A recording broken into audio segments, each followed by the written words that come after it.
In the Vance family, success was measured in footnotes and peer-reviewed journals.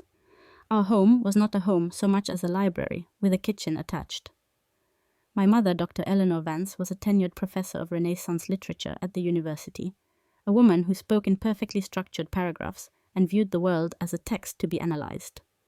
My older brother, Dr. Julian Vance, followed her path with unnerving precision. He was a neurosurgeon, a man who navigated the intricate pathways of the human brain with the same cool intellect he applied to everything. Dinner conversations in our house were not about our days. They were miniature academic symposia debates over literary theory or breakthroughs in surgical techniques. Their world was one of the mind of abstract thought and prestigious accolades. My world, my sanctuary, was the kitchen. While they were dissecting sonnets and neurological tissue, I was deconstructing sources and learning the precise alchemy of turning flour, eggs, and water into perfect silken pasta. The sizzle of garlic in hot olive oil was more beautiful to me than any line of poetry. The satisfaction of a perfectly seared scallop, the deep earthy smell of a simmering bolognese, the shared joy on someone's face when they took their first bite of a meal I'd created, that was real to me. That was tangible. It was a language of nourishment and pleasure, in a house that only spoke the language of the intellect. My passion for cooking was for most of my life treated as a quaint, harmless phase. It was the thing Liam did, a hobby that was tolerated as long as it didn't interfere with my real purpose to follow Julian into a respectable academic career. The clearest demonstration of this came on the night we celebrated Julian's acceptance into a top-tier surgical residency program. I was 17, and I wanted to contribute something meaningful to the celebration. For 3 days, I worked tirelessly, planning and preparing an elaborate Italian feast. I made fresh focaccia hand-rolled gnocchi with a brown butter and sage sauce, and slow-braised a veal shank until it fell off the bone. For dessert, I made a complex chocolate torte that took 6 hours to assemble. It was the most ambitious meal I had ever cooked. That night, as our family and a few of my parents' academic friends sat around the dining table, they ate my food. They said it was lovely, Liam, and very nice, dear, before immediately turning the conversation back to the real main course, Julian's success. So, Julian, tell Professor Albright about your paper on neural pathway regeneration, my mother urged, her eyes gleaming with pride. As my brother held court explaining complex medical concepts to an enraptured audience, I watched them eat the food I had poured my heart into. They consumed it without seeing it, without tasting it in any meaningful way. It was just fuel, a pleasant backdrop for the real business of intellectual discussion. My 3 days of labor, my passion, my art. It was just the catering. In that moment, I understood that in their world, what I loved would never be seen as a legitimate achievement. It was a domestic task, a craft, but certainly not a career worthy of a Vance. They were all waiting for me to put down my knives and finally pick up a textbook. They had no idea I was about to trade their entire world for a hot stove and a chance to create something real. My family's script for my life was written in stone. I was to follow Julian to an Ivy League school, then pursue a respectable graduate degree in law or medicine. To keep the peace, I enrolled in the pre-law program at Columbia University. For 2 years, I tried to play the part. I sat in lecture halls the size of small theaters, highlighting passages in constitutional law textbooks until the pages glowed yellow. But the words were just black marks on a page. They held no life, no flavor. My mind was in the lecture hall, but my soul was somewhere else entirely. It was in the cramped kitchen of my dorm experimenting with sauces. It was at the library, but instead of case law, I was devouring cookbooks by Escoffier and Julia Child like they were sacred texts. I was living a lie, and the taste of it was turning to ash in my mouth. The breaking point came during a particularly dry lecture on tort law. The professor was droning on, and I found myself mentally deconstructing the coq au vin I had tried to make the night before, trying to figure out why the sauce hadn't achieved the right consistency. In that moment, the absurdity of my life hit me with the force of a physical blow. I was sitting in one of the most prestigious universities in the world, on a path to a 6-figure career, and all I could think about was the browning of a mirepoix. I stood up in the middle of the lecture, walked out, and went straight to the library. I didn't open a law book. I opened a web browser and began filling out an application for the Culinary Institute of America. Clicking submit on that application was the most terrifying and liberating thing I had ever done. The acceptance letter arrived during spring break. I held the thick envelope in my hands, my heart pounding. It was a key, a ticket to a world that was my own. I knew what telling my family would mean. It would mean a war. But the thought of going back to Colombia, back to that slow academic death, was even more terrifying. I made the announcement that night at the dinner table, the family's traditional battleground. Julian was discussing a complex new surgical procedure, and my mother was listening with rapt attention. I waited for a pause, took a deep breath, and laid my future on the table. "Mum, Julian, I have something to tell you," I said. The table fell silent. "I've been accepted to the Culinary Institute. I'm not going back to Colombia next semester. I'm going to be a chef." The silence that followed was heavy and cold. My mother slowly placed her fork down her face, a mask of disbelief that quickly hardened into disappointment. "A chef," she said, the word tasting like poison in her mouth. Her voice was quiet, but it cut deeper than any shout. "Liam, we sent you to Colombia to use your mind, not your hands. Cooking is a trade. It's what people do when they have no other options. You have options. You are a Vance," Julian scoffed. "Are you serious, Liam? You're throwing away an Ivy League education to go flip burgers? That's embarrassing." "It's not flipping burgers," I argued, my voice shaking slightly. "It's my passion. It's what I love." "Passion doesn't build a respectable life," my mother stated flatly. Her expression was now closed, her judgment final. "This is not a discussion. It is a foolish adolescent fantasy. If you choose to walk away from the path we have provided for you, then you will do so on your own. We will not support this whim." The ultimatum hung in the air. My education, my future, my family's approval, or a life in the kitchen. In their eyes, it wasn't a choice at all. But for me, for the first time in my life, the choice was clear. "I know," I said quietly. And with that, I had chosen my path. The price was my family, but the prize was my own soul. My new life began with the smell of bleach and the constant deafening clatter of industrial dishwashers. To pay my tuition at the Culinary Institute and the rent on a tiny walk-up apartment, I took a job as a dishwasher at a fine dining French restaurant in the city. The contrast with my former life was brutal. I went from quiet, oak-paneled libraries to a hot, steamy, chaotic kitchen. My soft student hands became raw and calloused. I was working 16-hour days between my classes and my job, fueled by caffeine and the sheer stubborn refusal to fail. I was more exhausted than I had ever been in my life, and I had never felt more alive. The restaurant, Le Chêne, was ruled by Chef Antoine Dubois, a small, wiry man with a temper as hot as his sauté pans. He was a tyrant in the kitchen, a legend who demanded absolute perfection and suffered no fools. In my first week, he made me re-wash an entire rack of plates because he found a single microscopic water spot. He screamed at me in a mix of French and heavily accented English for being 2 seconds too slow clearing a station. He was by every measure terrifying, but he was also a genius. Watching him move, tasting the sauces he created, I knew I was in the presence of a master.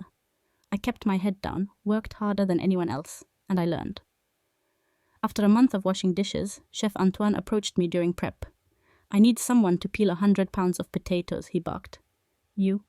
Can your soft university hands handle a peeler I spent the next 4 hours peeling until my knuckles bled without a single complaint?"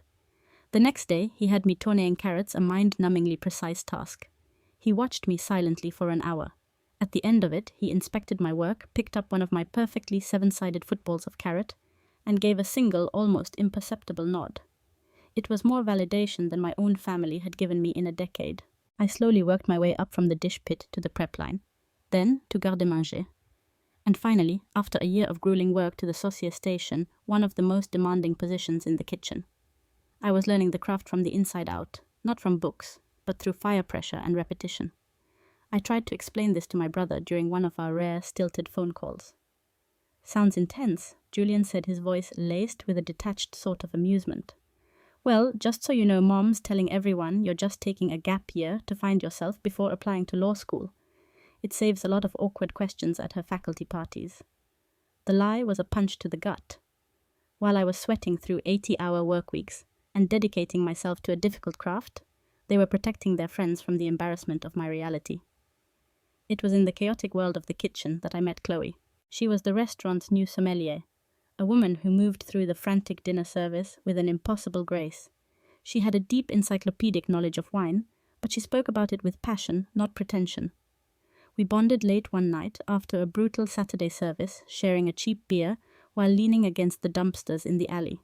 She understood the exhaustion, the pressure, the strange obsessive love for an industry that demanded everything from you.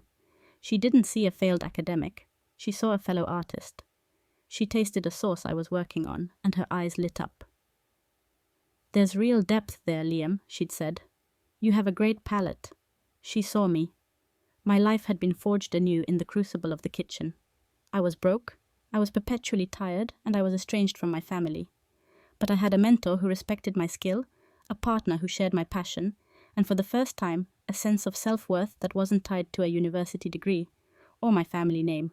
I was no longer a Vance who happened to cook. I was a chef, and I was finally ready for whatever came next. 2 years passed. I became a sous chef at Le Chêne Chef Antoine's trusted second-in-command. I moved in with Chloe, our small apartment filled with the smell of old books and good wine. My life was my own, built on hard work and a passion my family refused to acknowledge. The call came on a Tuesday. It was my mother. "Liam, I have wonderful news," she announced, her voice filled with a rare, genuine excitement. "Your brother has been awarded the Kellerman Grant for his research in neuroplasticity. The university is holding a formal gala to honor him in 3 weeks." She paused. "We would like you to be there." The invitation felt like an olive branch, and despite my better judgment, a flicker of hope ignited in my chest. Maybe things had changed. Maybe they were finally ready to see me as part of the family again. I told Chloe I had to go. "I want to be there for Julian," I explained. "It's a huge achievement." She understood even as she looked at me with worried eyes. I requested the night off, something almost unheard of for a sous chef, and to my surprise, Chef Antoine granted it. "Go," he said. "Family is family, even when they are fools." The night of the gala, my family gathered for a pre-event dinner at a stuffy Michelin-starred restaurant near the university, my mother's choice. The conversation was entirely about Julian's genius, his brilliant future, the importance of his work. I congratulated my brother sincerely, and he gave me a distracted, condescending smile. "Thanks, Liam. It's hard to explain the complexities, but it's a big deal." As the meal progressed, my mother turned to me, her fork resting on her plate. "Liam, darling," she said, her voice low and conspiratorial. "At the gala tonight, you'll be meeting many of my colleagues from the university, the dean, the provost. When they ask what you do, perhaps it would be better to just say, 'You're in hospitality.' It sounds a bit more polished than cook." The word hung in the air, a familiar insult dressed up in a velvet glove. "Mom, I'm a sous chef at one of the best restaurants in the city," I said, my voice quiet. "Yes, of course, dear," she replied, patting my hand. "And we're very proud of your hard work. It's just for tonight, to simplify things." Julian nodded in agreement. "She's right, Liam. It just makes the conversation easier. No need to get into the whole restaurant business." I felt that old familiar shame wash over me, the feeling of being something to be managed, a problem to be solved. As we were preparing to leave for the main event, my mother pulled me aside near the coat check. Her smile was gone, replaced by a cool, appraising look. "Liam, I've been thinking," she said, her voice firm. "On second thought, perhaps it's best you don't attend the ceremony itself." I stared at her confused. "What? Why?" "This is a very important night for Julian," she explained, her gaze unflinching. "It's an academic event for professionals, for doctors and academics who understand the significance of this award.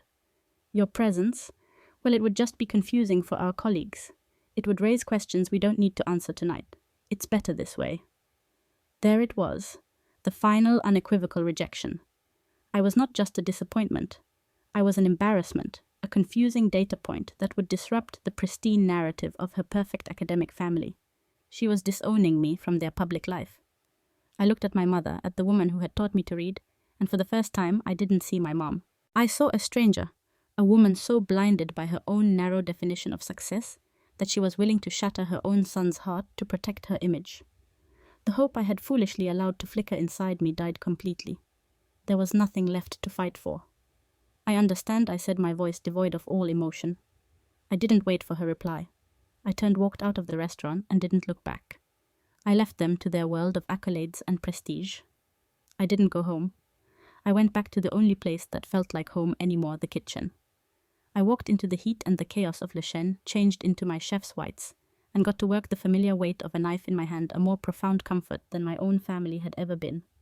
The battle was finally over. I had lost. But as I seared a piece of fish in a screaming hot pan, I realized that maybe, just maybe, I had also been set free. I worked through the rest of that night's service in a state of quiet, focused intensity. The familiar chaos of the kitchen, the heat from the stoves, the shouts of the servers, it all felt like a protective shield. When the last plate had been sent out and the kitchen was finally quiet, Chloe found me wiping down my station. She didn't say anything, just handed me a cold beer. "They didn't let you in, did they?" she asked softly. I shook my head, taking a long drink. "Worse," I said. She told me not to even try, that my presence would be confusing for her colleagues. I told her everything, the patronizing tone, the inhospitality comment, the final surgical dismissal. Chloe's eyes blazed with an anger I was too numb to feel myself. Those pretentious, heartless... She stopped herself, taking a deep breath. "I'm so sorry, Liam." "Don't be," I said, and I was surprised to find that I meant it.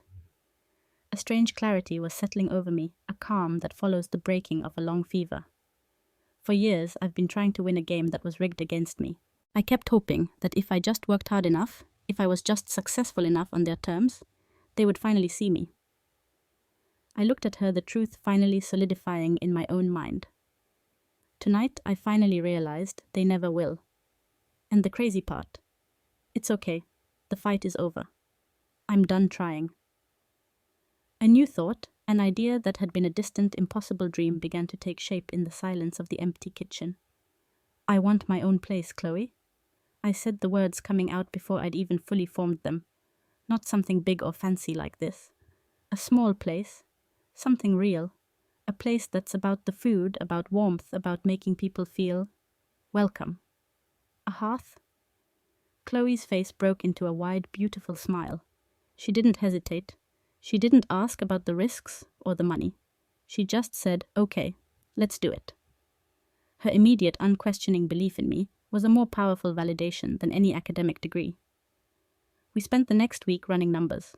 We pooled our meager savings, which was nowhere near enough. We needed a loan, a real investment from someone who understood the brutal reality of the restaurant world. There was only one person to ask. Approaching Chef Antoine felt more intimidating than facing my entire family. I presented our plan to him in his small, cluttered office, my hands shaking as I laid out our business proposal. He listened silently, his face an unreadable mask, then grilled me for an hour. He asked about food costs, profit margins, staffing challenges, supply chains. He detailed with grim satisfaction all the ways new restaurants fail. I answered every question, my passion and the years of knowledge I'd absorbed, finally pouring out. When I was finished, he was silent for a long time, staring at me with his intense bird-like eyes. "It is a stupid, terrible idea," he said, finally, his voice a low growl. 90% of new restaurants fail within the first year.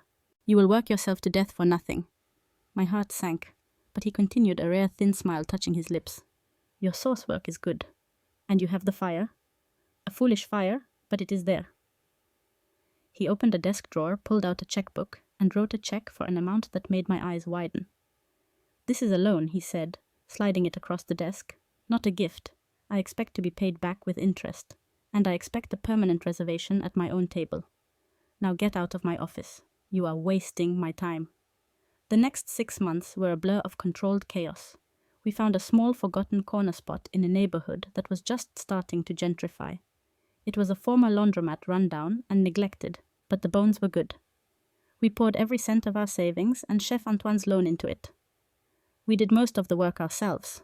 I used my carpentry skills to build the tables and the bar from reclaimed oak. Chloe, with her artistic eye, designed the interior painting, the walls a warm, inviting charcoal grey, and finding vintage light fixtures at flea markets.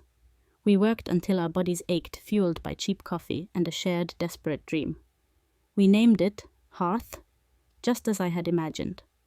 It was our own small fire, a place we had built with our own hands, a world away from the cold, judgmental rooms of my past. We opened Hearth on a rainy Tuesday in October. There was no grand opening party, no press release. We just unlocked the door, turned on the lights, and prayed someone would show up. The first few months were a special kind of hell, a blur of 18-hour days, fueled by caffeine and sheer terror. I was the head chef, the line cook, and often the dishwasher. Chloe was the host, the server, the sommelier, and the bookkeeper. We were hemorrhaging money, and the weight of Chef Antoine's loan felt like a physical stone in my gut. There were nights we'd lock the door after serving only a handful of tables, sit in the dark, and silently wonder if we had made a catastrophic mistake. The turning point came on a miserable rainy Wednesday, about 3 months in. A woman came in alone and sat at the bar. She didn't look like a food critic, no notebook, no air of self-importance. She just looked like someone trying to get out of the rain. She ordered 3 different appetizers, our signature braised short rib, and asked Chloe thoughtful questions about the wine pairings. We didn't think anything of it until a week later. The review was published online in the city's most influential food blog. The title was simply, "Hearth is the truest restaurant in the city." The critic wrote not just about the food, but about the feeling of the place. Chef Vance's cooking is not about trends or molecular gastronomy, she wrote. It is about memory, about warmth, about truth. Each dish feels like a story, a generous act of hospitality from a chef who clearly loves what he does. In a city full of loud, pretentious dining rooms, Hearth is a quiet, confident fire. It feels like coming home. The effect was instantaneous. The next day, our phone started ringing and didn't stop. We were fully booked for the weekend. The weekend after that, we were booked for the entire month. The quiet hum of failure was replaced by the vibrant, chaotic buzz of success. We were finally able to hire a proper staff, talented young cooks, who shared my passion, and warm professional servers, who worked under Chloe's graceful direction. 1 year turned into 2, then 3. Hearth was no longer just a neighborhood gem. It became a culinary destination. We were featured in national food magazines. We won local awards. I was invited to cook at prestigious food festivals. The boy who was told he was wasting his mind on a trade was now being called an artist, a visionary. The irony was not lost on me. The ultimate validation came on a Tuesday afternoon 3 years after we opened. Chloe and I were in the office going over invoices when an email arrived with the subject line, "Confidential Michelin Guide Announcement." My hands trembled as I opened it. Inside was a short formal letter, informing us that in their upcoming guide, Hearth would be awarded its first Michelin star. I read the email, then read it again, the words blurring through my tears. Chloe wrapped her arms around me, laughing and crying at the same time. All the grueling hours, the financial terror, the sleepless nights, it had all led to this. I thought back to my mother's voice, cold and dismissive, telling me that cooking was for people with no other options. I looked around my beautiful, bustling, celebrated restaurant, a place built not on a family name or an Ivy League degree, but on my own 2 hands. I had chosen my own option, and it had been more than enough. I worked through the rest of that night's service in a state of quiet, focused intensity. The familiar chaos of the kitchen, the heat from the stoves, the shouts of the servers, it all felt like a protective shield. When the last plate had been sent out and the kitchen was finally quiet, Chloe found me wiping down my station. She didn't say anything, just handed me a cold beer. "They didn't let you in, did they?" she asked softly. I shook my head, taking a long drink. "Worse," I said. She told me not to even try, that my presence would be confusing for her colleagues. I told her everything, the patronizing tone, the inhospitality comment, the final surgical dismissal. Chloe's eyes blazed with an anger I was too numb to feel myself. Those pretentious, heartless. She stopped herself, taking a deep breath. "I'm so sorry, Liam." "Don't be," I said, and I was surprised to find that I meant it.